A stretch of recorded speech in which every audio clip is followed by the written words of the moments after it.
హరీష్.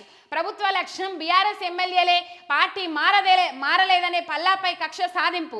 ఆ కుటుంబంపై ఇప్పటికే 6 కేసులు. పల్లా విద్యా సంస్థలు బఫర్ జోన్లో ఒక్క అంగుళం ఉన్నా మేమే కూల్ చేస్తాం.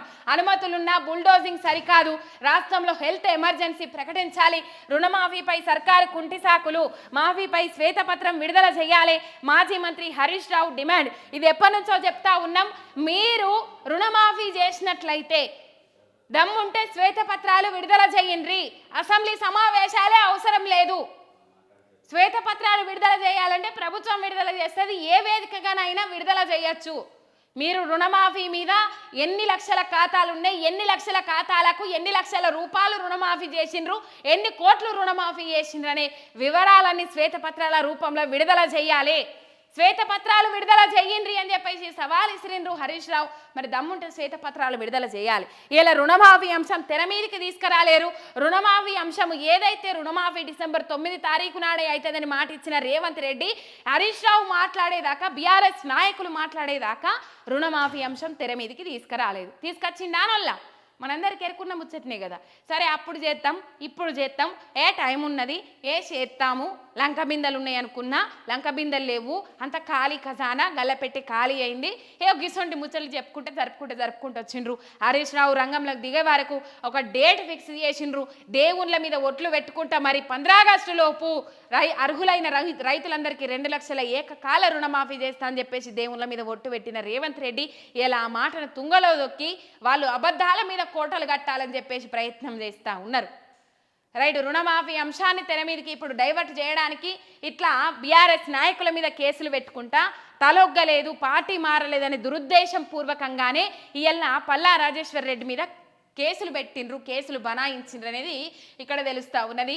అంగుళము ఆక్రమించినట్లున్నా మేమే గూల్ చేస్తాం, అనుమతులున్నా ఎందుకు ఇట్లా ఇంత రాజకీయ దురుద్దేశం అని చెప్పేసి మాట్లాడిండ్రు హరీష్ రావు. తెలంగాణ భవన్లో మీడియాతో మాట్లాడుతున్న మాజీ మంత్రి హరీష్, ఎమ్మెల్యే పల్లా రాజేశ్వర్ రెడ్డి పటాన్ చెరువు ఎమ్మెల్యే మైపాల్ రెడ్డిపై అక్రమ మైనింగ్ కేసులు పెట్టి 300 కోట్ల జరిమానా విధించిండ్రు. ఆయనను నానా ఇబ్బందులు పెట్టిండ్రు. చివరికి ఆయన కాంగ్రెస్ కండువా కప్పుకోగానే మైనింగ్ కేసు అటికెక్కింది. 300 కోట్ల రూపాయలు ఆయన కట్టాల్సిన అవసరం లేదు. ఇక అయిపోయింది, కాకెత్తుకపోయింది. ఆ 300 కోట్ల రూపాయలు కట్టాలనే ముచ్చట్ను నానా ఇబ్బందులకు గురి చేసిండ్రు. ఇబ్బందులకు గురి చేసి బలవంతంగా కాంగ్రెస్ పార్టీ కండువా కప్పించుకున్నారు. అట్లనే తీర్థం పుచ్చుకున్నారు. మొత్తం మీద ఆ అంశాలు మనం ఇక్కడ హరీష్ రావు మాట్లాడిర్రు. ఆ మాటలు మనం చూడొచ్చు. రాజకీయ కక్షలకు విద్యా సంస్థలు దవాఖానాలను వాడుకోవద్దు.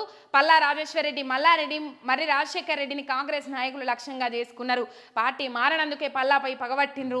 ఆయన భార్య పిల్లలపై కేసులు పెట్టిండ్రు. హైడ్రాకు మేము వ్యతిరేకం కాదు, ఆ పేరుతో జరుగుతున్న కక్ష సాధింపులకు వ్యతిరేకం అని చెప్పేసి ఇప్పుడు కొందరు మాట్లాడుతూ ఉన్నారు కదా. నల్ల హైడ్రా పేరుతోని కట్టడాలు కూల్చేస్తే బీఆర్ఎస్ నాయకులకు బాగా బాధ అవుతుందని చెప్పేసి కొందరు మాట్లాడుతున్నారు కదా. వ్యతిరేకం హైడ్రాకు కాదు, హైడ్రాను అడ్డం పెట్టుకొని ఏవైతే అసాంఘిక కార్యక్రమాలకు పాల్పడతా ఉన్నారో, అట్లనే మొత్తం మీద చట్ట విరుద్ధమైన పనులు చేస్తూ ఉన్నారో, చట్ట వ్యతిరేకమైన పనులు చేస్తూ ఉన్నారో, కక్ష సాధింపు చర్యలకు పాల్పడతా ఉన్నారు, వాటికి మాత్రమే వ్యతిరేకం అని చెప్పేసి మాట్లాడుతూ ఉన్నారు బీఆర్ఎస్ నాయకులు. ఇక ఈ అంశం ఇక్కడ హైలైట్ అయింది. ఇక కాంగ్రెస్ అప్పు 65,000 కోట్లు, ప్రతి నెల 8,125 కోట్ల అప్పు చేస్తున్న రేవంత్ సర్కార్ ఆ లెక్కన వచ్చే 5 ఏళ్లలో 4.87 లక్షల కోట్ల అప్పు చేస్తుంది. అప్పులపై రాష్ట్ర ప్రభుత్వం శ్వేతపత్రం విడుదల చేయాలి, బహిరంగ చర్చకు రెడీ హరీష్ అని చెప్పేసి ఇక్కడ వార్త చూస్తూ ఉన్నాం. మొత్తం మీద ఏదైతే హరీష్ రావు మాట్లాడినో ఆ మాటలల్లో నిజంగా వాస్తవం ఉన్నది.